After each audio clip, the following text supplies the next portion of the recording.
It's Friday, Feedback Friday, the feedbackiest day of the week. Ha!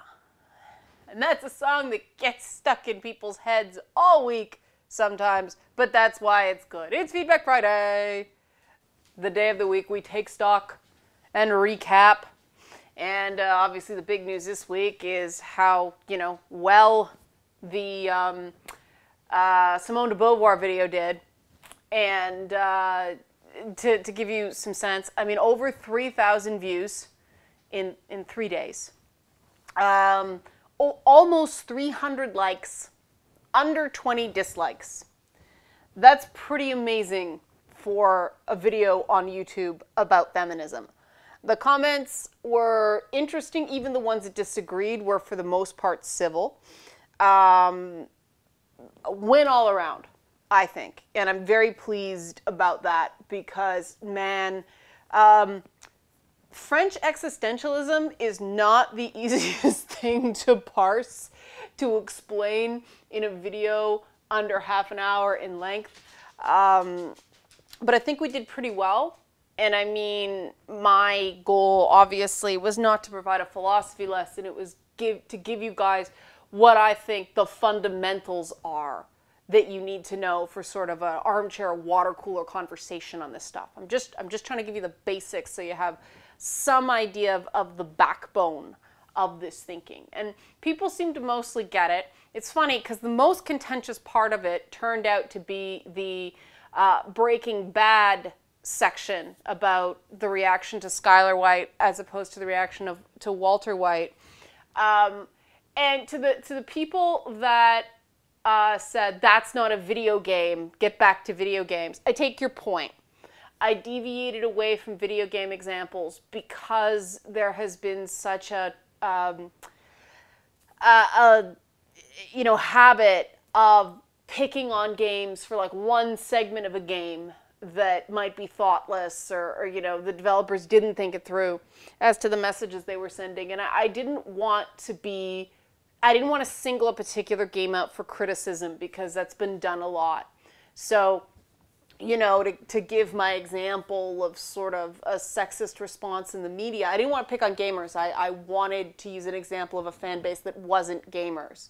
So I accept your point, and you're right, it veered away from gaming, but I did that deliberately. Now, it's funny, the number of people who are like, I still hate Skylar, and this is why. And that's funny to me because, the point the video was, the point I was making, and, the point the show creators have made, and the point that Anna Gunn made in that New York Times article was that everyone on that show is morally compromised, and everyone on that show is somewhat likable and somewhat unlikable. And the idea that you would go on the internet and spew hate at a character because you don't think that she supported her husband enough, there's no real way to make that argument, guys, I'm sorry, without bringing up the stand by your man paradigm. And, that's the entire paradigm of, you're talking about a show where the main character missed the birth of his daughter. And yet, there wasn't the same amount of hate for he didn't support his wife, The point at the beginning was that they were in that hippy-dippy LA, I have the talking pillow paradigm, and it's horseshit. But, interesting feedback that it's still so visceral that people are still like, no, I still hate her. And one person said, I hate them both. And it's like, that's fine. That you don't have to like them. I'm not saying anybody has to like a particular character on a particular television show. For the record, my favorite Breaking Bad characters are Pinkman, Saul, and Mike. They're my favorite Breaking Bad characters. So I personally cannot stand Walter White. I like the show best when it had less to do with him, which I know. Why did I stick it out? Well, I stuck it out because people insisted that before I watched Better Call Saul, it's better to watch Breaking Bad, and I love Bob Odenkirk, so I powered through Breaking Bad to watch Better Call Saul, And I'm glad I did, because yeah, it does make Better Call Saul better. And I love Better Call Saul. I think it's an amazing show. But the other things to report this week is, and this is going to disappoint some people, guys, I tried the Indie Game Spotlight thing again because you guys asked for it. Not only did it not do as well as my regular stuff, it did abysmally, like terribly. So I'm sorry, as much as I know there's a few hundred of you that really like that stuff, the traffic is just too disastrous to continue to do it. I'd like to help indie game makers. I know you guys, you're giving me honest feedback about what you want to see, but I can't. It's like I lose a 0 in my traffic whenever I do it. It's brutal how much the traffic drops off. So I'm sorry. Even if it was pulling 75 to 80% of the traffic I get on, the big days tend to be Feedback Friday and Tuesdays, the feminism stuff. So even if it was pulling, 75% of that, I'd still do it. But man, the Far Cry stuff did all right, but the indie game stuff, the interest is just not there on a large enough scale. So I'm sorry, but it's brutal, the lack of interest there. But obviously there were other developments within the week. The Save Point panel, the stuff on Sci-Fi. For those of you who don't know, Sci-Fi is doing another like gaming ruined my life thing. And I had a very visceral reaction to that. I was like, I'm not going to talk about it. I'm not going to talk about it. You know what? If I don't talk about it, who is going to? Because one thing that the game industry doesn't do very well is stand up and defend the gaming industry. And I'm reminded by that by people who are gamers but who work in other industries. And they say to me quite frequently, if people attacked my industry the way people attack video games, there would be like PR campaigns and pushback, and people would mobilize to defend this industry because you can't make money if everybody thinks you're evil. And they're right. They're right. Gaming does a lousy job of defending itself from external criticism. And to an extent, I understand why. It's still that specter of fighting off regulation, because the game industry came precipitously close to government regulation in the way that films are regulated. And we didn't want that because the cutoffs for film regulations are arbitrary, and for some odd reason, somebody having their head ripped off is seen as less damaging to a young person's psychological development than nudity. And we all know that's silly. And so gaming didn't want the same fate.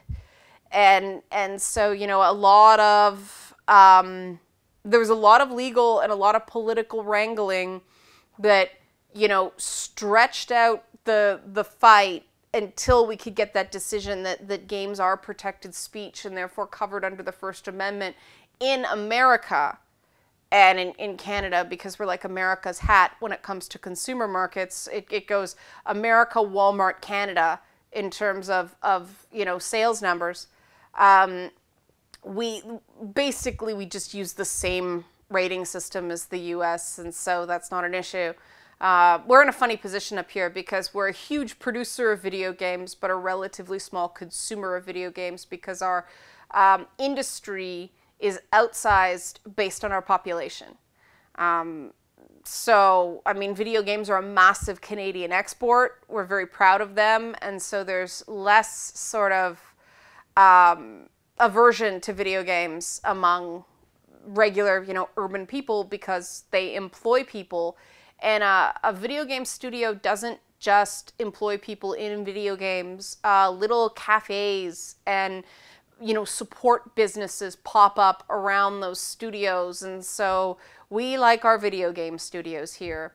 But, you know, I think we do have to start waving the flag more. And yes, we're a lot of introverts and we're nerds and you know, rah rah sis poom pa isn't our strength, but we got to do it. Because if we don't, who's going to do it for us? Right? Like, that's the thing. We need to show pride in our industry so that other people are empowered to also show pride in gaming and being a gamer. And I can't stress that enough. And I try to set that example. And the thing that disturbs me is that the mass media is trying to frame gaming based on the worst possible experiences. And obviously, things like film and television have, I won't say ulterior motives because they're right out in front. They're trying to make gaming look bad. But I think there are selfish motives there because video games compete with linear media for shelf space in stores, for advertising space, for consumer dollars, and more, video games are becoming the source of things that become movies. Video games are the creative driver. It used to be there was, the tie-in video game to a major movie. Now video games are getting made and being optioned like books into films. And so video games are this creative driver. And obviously, Hollywood has a reason to be threatened by that. And non-interactive media is going to have a vested interest in demonizing interactive entertainment. It just does. And whether that's deliberate or not, you can't deny that the motivation is there. And so I think that we have every right to push back against that. I think we have every right to say, look, our industry is not perfect. No industry is. But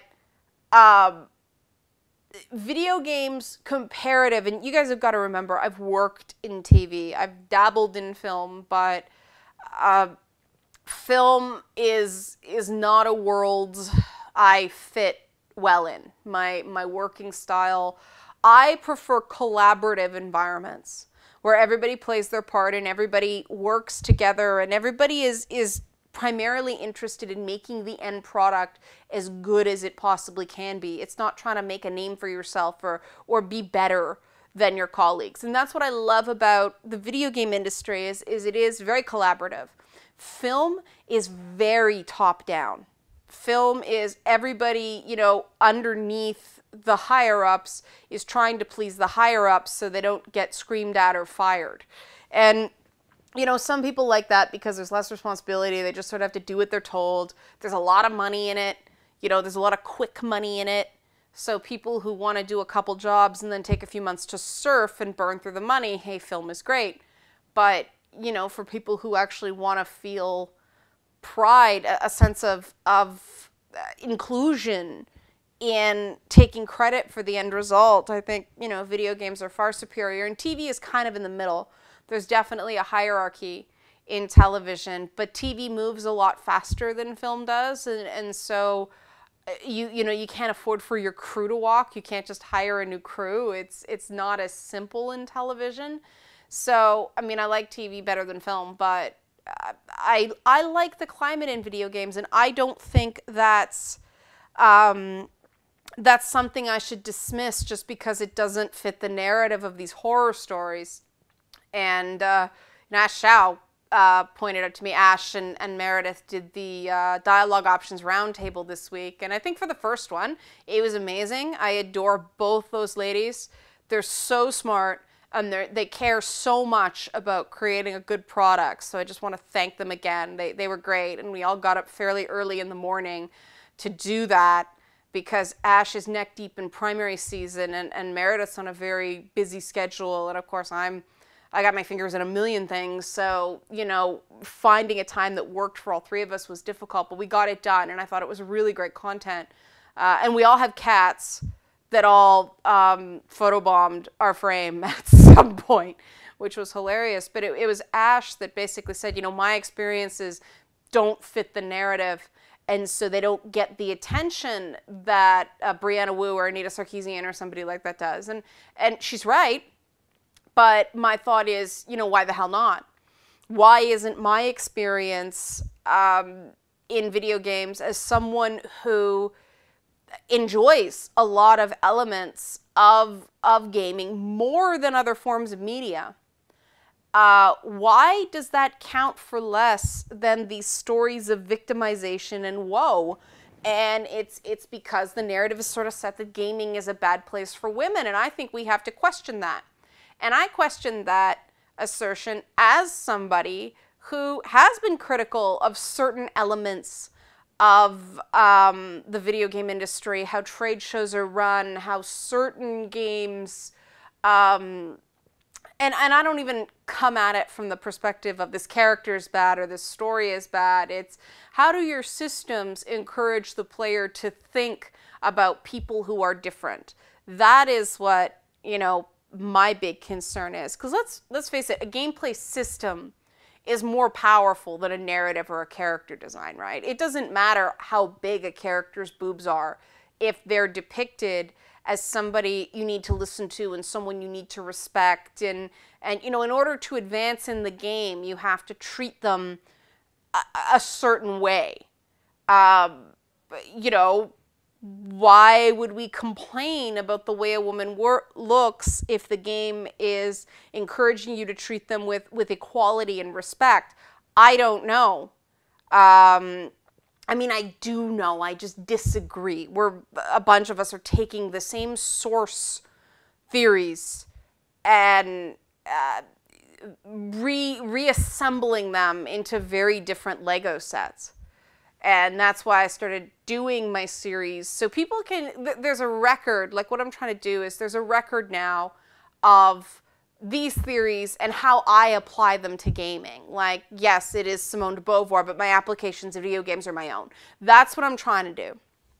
So people can see that there's another way to interpret this stuff. And if you actually go into the source stuff, it says something very, very different about gaming than people have been led to believe by these armchair, I call them craft dinner feminists.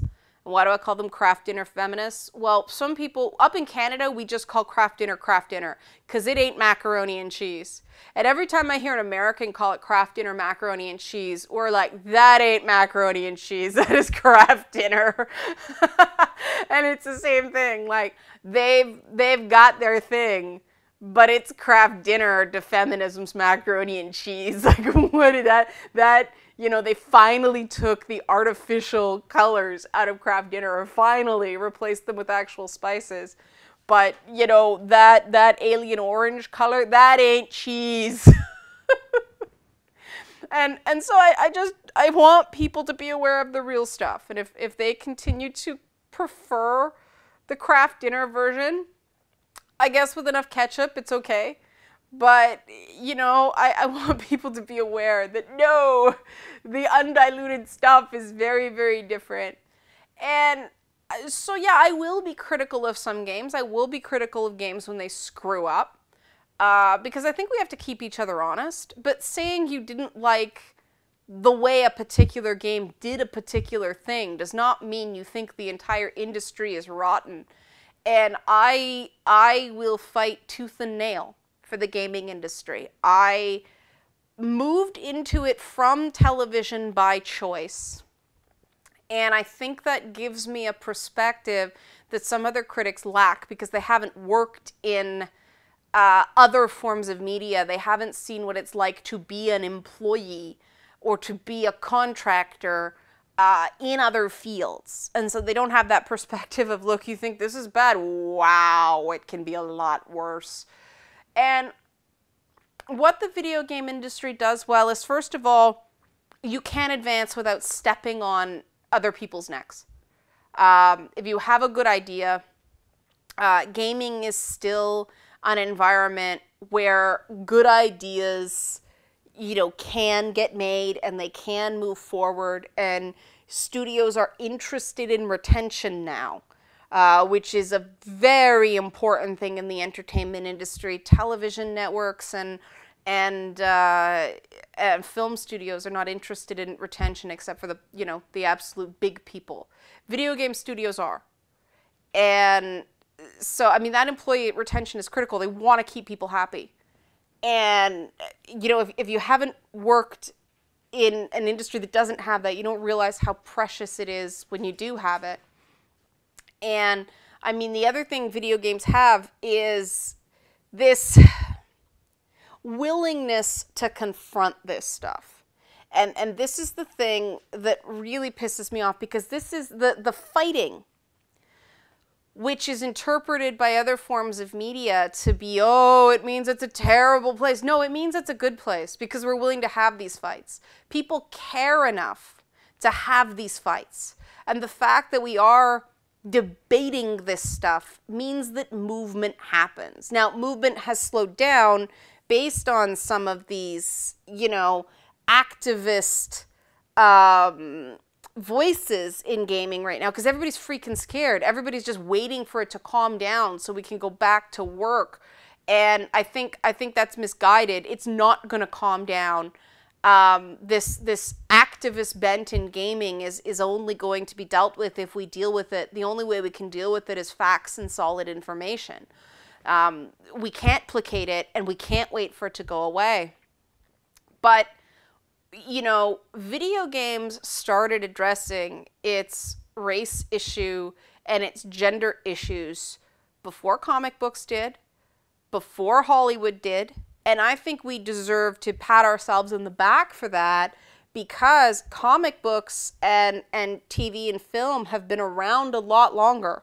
They have had greater opportunity and a longer time frame to address these issues in their ranks. And I mean, let's face it, you need women to play women in film.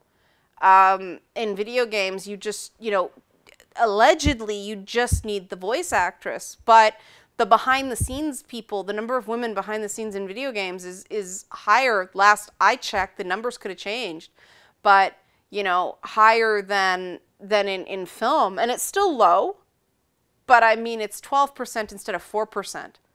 Sort of thing. And, you know, does that mean the number shouldn't come up? Absolutely, it should come up. And before you guys freak out, I'm not talking about 50-50 quotas. When I start talking about numbers rising, I'm not saying I want it to get to 50%. I'm saying what we should see is positive trending. We want to see that trend line continue to go up in terms of proportion of women represented in video games. Not because we're good Samaritans, because study after study after study has shown that racial and gender diversity is good for business. What we're seeing in especially film, TV has gone up for various reasons, but in film, we have 1 year where it gets better, and then we have a year where it gets worse again. And then we have a year where it gets better, and a year that gets worse again. It's not growing. And so I'm sorry, Hollywood has no right to criticize gaming for problems with gender. Hollywood has an horrendously bad problem with gender. You know, you don't see casting couches in video games the way you do in movies, because video game studios can't afford to put out disposable crap the way movies do, right? I mean, you can't have that cute girl just standing there on a walk-on role that isn't very talented, because, you know, in video games that can be rendered. And you can make a billion of those girls, and you get one voice actress to come in and go boom, boom, boom, record all the rules for 8 people, and there you're done. The utility of the casting couch in video games is significantly lessened. Now, does that mean there isn't a lot of, you know, promiscuity and sleeping around and all that stuff? No, I'm not saying that. I'm just saying that the coercion into sex is that there isn't the same sort of influence, because at the end of the day, everybody needs to be good at what they do, because video games are collaborative, right? And, you know, I think this stuff is stuff that gaming should be congratulated on, but we don't hear about it. You know, we don't hear about the fact that, I mean, I've seen it when I go into things for TV, or I go into things for, you know, traditional media. I get, you know, I used to get, are you an actress? No, I'm a producer. Oh, really? You know, and now it's just like, well, you know, I'm over the age of 35, so I'm old in TV.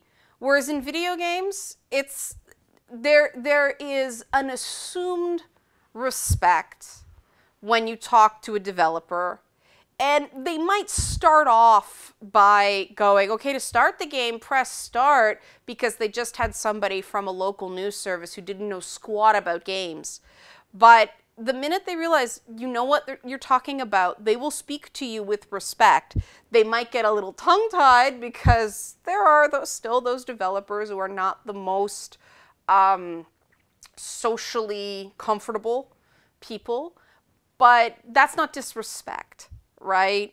And there's this wonderful excitement that happens with developers and press when you respect what they do and they respect what you do, and when you can point out, like, that is great, I really like that, this, you sure about this? And they're like, okay, that's a good point. And, you know, in TV, if you were to say, yeah, are you sure about this choice? Make your own movie. Make your own comic book. That's what you get in these other industries, you know? Or they'll start flinging sales figures at you. Whereas as video games, these games are so big that they recognize that they can put in a couple of characters just because they want to. It won't impact the sale of the game because the game is so huge. And, you know, classic example, you know, Far Cry Primal has 3, you know, it probably has the one of the higher ratios of people of color. And I say people of color because they're not really black people in the Stone Age. Like, it's not what we would consider African American today because there was no America. And there's a lot of mixing of races. You know, you see dark-skinned people with blue eyes and things like that. So people of color is the best term, even though people get freaked out about that. They are non-white people. But, you know, there's tons of them, very high percentage. Most of the cast is non-white. There's a couple of white guys. But it's not pointed out, and here, look, diversity. It's just a reason for it. And they did it because it made sense and good for them. And that's what I love about games. And, you know, the game isn't being praised the way I think it should for its diversity because, oh, it's Ubisoft, you know, it's Far Cry, you know. Like, the narrative in the press is so strange when it comes to that stuff. So what? Like, the technical stuff that went on in that game, people just look for the stuff they didn't like, and that's not an enthusiast. That's not a lover of games. That's a critic. It's not a critique. That is, I wouldn't even say that's a critic. That is somebody who is antagonistic to the game design process. And of course, people are going to shut down when someone is antagonistic. But when someone clearly cares and they're giving you feedback because they want to make you better, you know, they want to help make your product better. I shouldn't say make you better. Help make your product better. People appreciate that feedback. People appreciate a supporter who will tell them the truth. And there's so much collaborative support that goes on in the video game industry, from, you know, little indie studios to the biggest AAA companies. And I don't think that gets talked about enough, partially because of non-disclosure agreements and the crazy amount of secrecy in this industry and all that stuff. But that aside, I think it does need to be said. And I think that if we're going to criticize, we have to praise, because that's how you're fair. And so I just wanted to give that little, you know, message, because we're going through another wave of negative PR. The only way to balance that out is with positive PR, right? Right. All right, guys, have a great weekend. We'll be back with Mountain Monday.